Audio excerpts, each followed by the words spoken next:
नमस्कार। शनि साधना के हमारे इस कार्यक्रम में एक बार फिर आप सभी का स्वागत है। मैं आपका ज्योतिष मित्र पंडित हेमंत ने आप सभी का स्वागत करता हूं और उम्मीद करता हूं कि आप सब कुशल मंगल होंगे। चंद्र की महादशा व्यक्ति के जीवन में कैसी जाती है? चंद्र की महादशा 10 साल की होती है, 10 वर्ष की दशा होती है। चंद्रमा आकाश मंडल का और मानव जीवन का सबसे पावरफुल ग्रह है। पूरा मानव जीवन जो हमारा संसार चल रहा है मानव जगत का, वो सब चंद्र के अधीन ही चल रहा है। चंद्र के कारण ही सभी सारी क्रियाकलाप होते हैं, अच्छे बुरे काल, हंसना गाना रोना खाना पीना, समस्त प्रकार की जो प्रक्रियाएं हैं वो चंद्र ग्रह के कारण ही होती है। और चंद्र ग्रह की दशा 10 साल की होती है। चंद्रमा जीवन का सबसे बड़ा कारक ग्रह है। जल तत्वों पर चंद्रमा का विशेष अधिकार होता है, माता पर चंद्रमा का विशेष अधिकार होता है, और जो हमारी मानसिक भावनाएं हैं उन सभी पर चंद्रमा का विशेष अधिकार होता है। तो जब चंद्रमा की 10 साल की महादशा आती है तो व्यक्ति की मन की इच्छाएं हैं वो पूर्ण होती है या पूर्ण नहीं होती है, मानसिक कष्ट होता है या प्रसन्नता मिलती है। चंद्रमा काल पुरुष की कुंडली में सुख भाव का कारक होता है, यानी सुख, मात्र सुख हो, चाहे किसी प्रकार का मात्र सुख हो, शारीरिक सुख हो, भौतिक सुख हो, मानसिक, तो सभी प्रकार के सुख जो होते हैं जो व्यक्ति चाहता है जीवन में। आदमी सोचता है कि जीवन में मन हमेशा चाहता है कि हम सुखी रहें। और चंद्रमा की दशा में यदि आपकी कुंडली में चंद्रमा बहुत अच्छी पोजीशन में है तो निश्चित रूप से आपको जीवन में सुखों की प्राप्ति होगी, चाहे भौतिक सुखों की प्राप्ति होगी। मकान, भवन, वाहन, समाज में आपका मान सम्मान प्राप्त होगा। आप राजनीति में तो उच्च पद में चले जाएंगे। चंद्रमा कर्क राशि का स्वामी होता है और काल पुरुष की कुंडली में कर्क राशि होती है जनता की, समाज की। यदि कुंडली में चंद्रमा अच्छी पोजीशन में है तो चंद्रमा की जो 10 साल की दशा आती है वो 10 साल की दशा में व्यक्ति सामाजिक रूप से उन्नति करता है, मकान बनाता है, भवन बनाता है। यदि मान लो नौकरी में है तो उच्च पद पर पहुंच जाता है, अच्छा खान पान होता है।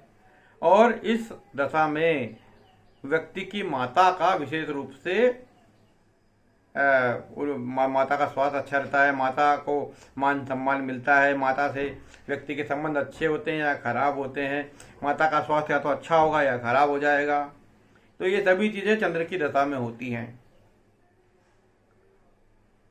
अब चंद्र की दशा 10 साल की होती है तो चंद्र की 10 साल की दशा में कौन सी ग्रह दशा खराब, अंतर ग्रहों की दशा अच्छी जाती है और कौन सी दशा खराब जाती है?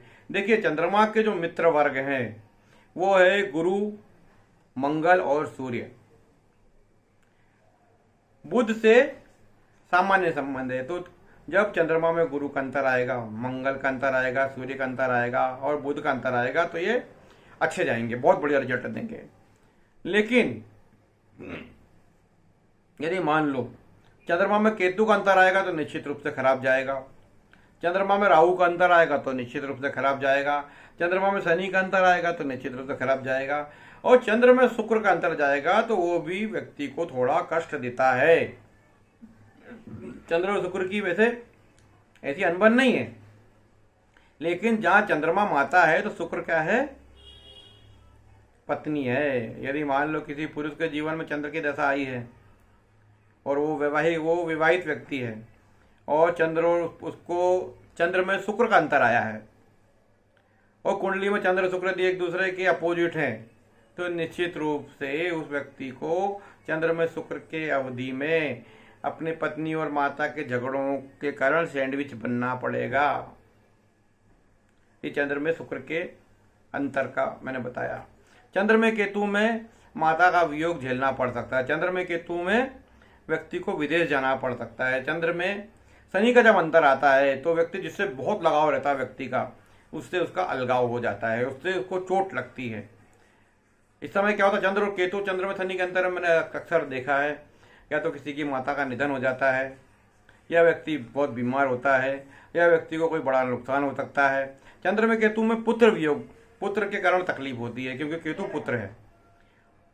तो मान लो चंद्र में केतु का अंतर किसी किसी की स्त्री को आया है, किसी लेडीज को आया है, तो उस समय चंद्र में केतु के अंतर में उस लेडीज को पुत्र की तकलीफ अवश्य होगी, या पुत्र बीमार हो जाएगा या पुत्र के कारण कोई तकलीफ आएगी। और मान लो यदि किसी व्यक्ति को चंद्र में केतु का अंतर आया तो भी उसको पुत्र के कारण थोड़ी सी तकलीफ होगी। चंद्र में शनि का अंतर आया तो क्या होता है? चंद्र में जब शनि का अंतर आता है, चंद्रमा देखिए मन का कारक है और शनि है कर्म का कारक, शनि है समाज का कारक, शनि है दंड का कारक, शनि है न्यायपालिका का कारक।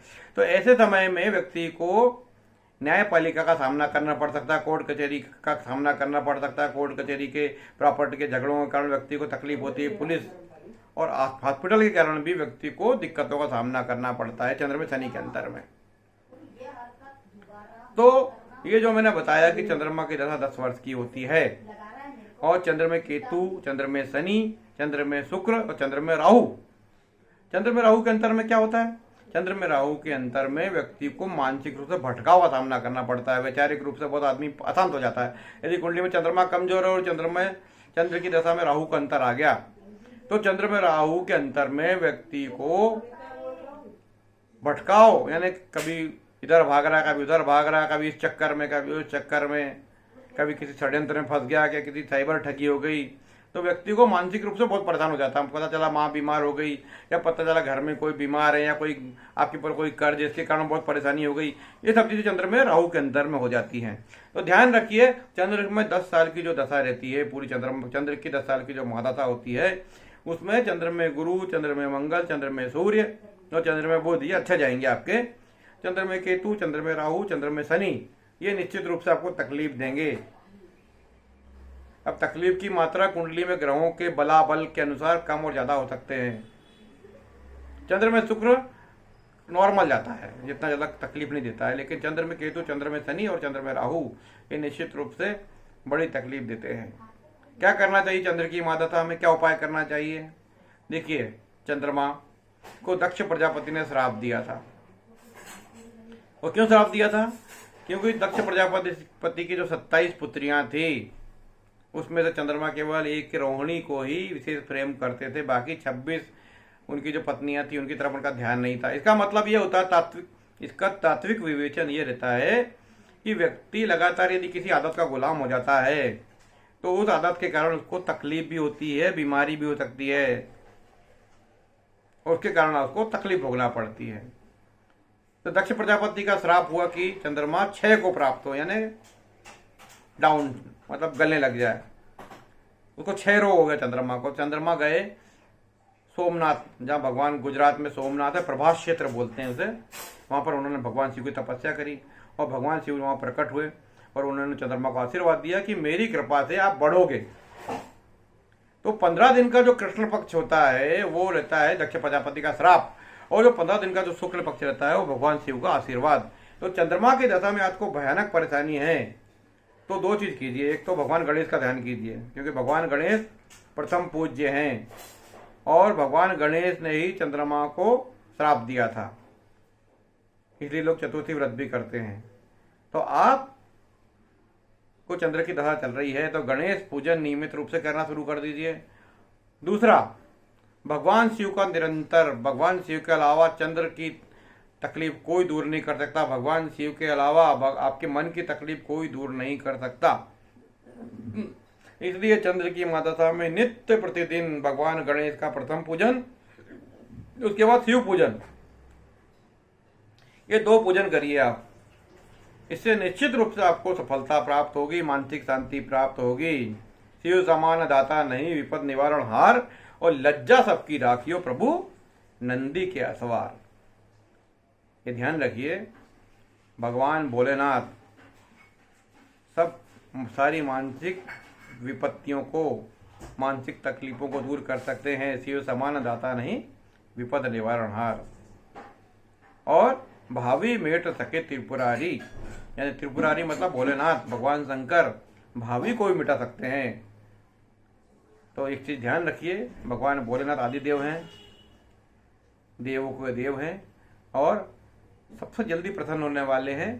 तो आप किसी भी सरल विधि से भी यदि भगवान शिव का पूजन करते हैं तो निश्चित रूप से चंद्र की महादशा में आपको अच्छे परिणाम प्राप्त होंगे।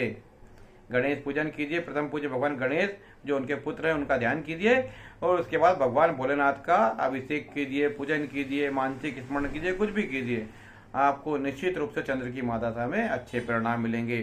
चंद्र की महादशा में एक और उपाय है, चंद्र की महादशा में आपको गुरु का पूजन अवश्य करना चाहिए, क्योंकि गुरु की राशि में ही चंद्रमा उच्च का होता है। तो भगवान दत्तात्रेय का स्मरण भी आप कर सकते हैं। दत्तात्रेय आदि गुरु हैं, ब्रह्मा विष्णु और महेश तीनों का अवतार हैं।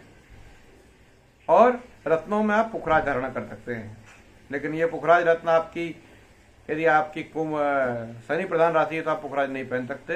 यदि आपकी गुरु प्रधान राशि है, चंद्र प्रधान राशि है, सूर्य प्रधान राशि है, मंगल प्रधान राशि है तो आप पुखराज पहन सकते हैं। इस संबंध में आप मुझसे चर्चा कर सकते हैं।